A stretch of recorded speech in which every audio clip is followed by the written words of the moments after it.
And now your weather with meteorologist Gino Recchia. We did have some beneficial rainfall in the last 24 hours. There was a cluster of storms that moved in late last night, and then we had some rainfall today. And this is some radar estimation of the rainfall, anywhere from about over an inch where you see the blues and about a ½ inch to an inch where you do see the greens. Now, with all of that rain that has occurred, right now we do have abnormally dry conditions for areas along and north of Highway 29. So it'll be interesting to see what happens when the new drought monitor comes in tomorrow with that beneficial rainfall. Here's a look at the time lapse, and we did have lots of cloudy weather throughout the day with mostly cloudy skies and scattered showers and isolated thunderstorms rolling in. Some of us got woken up by very strong severe weather down towards the Appleton area. Now, the cloudy skies actually did damper some of our warmth.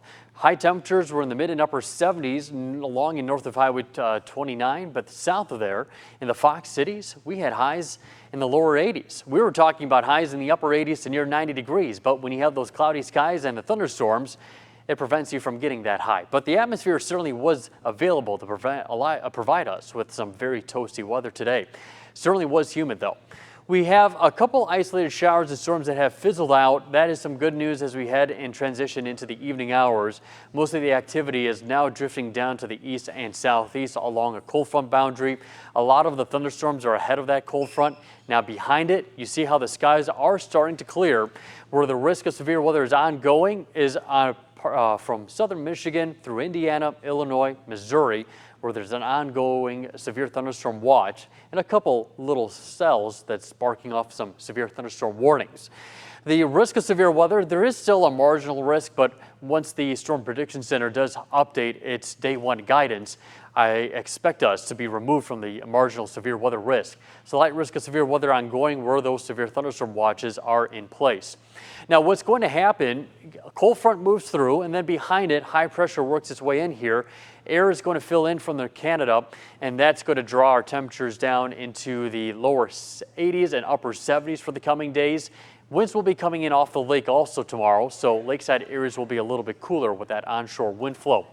Skycast does show any isolated shower or pop-up storm, which looking at the radar right now really isn't showing anything, but all of that moves out of our area, and by overnight we do turn mostly clear.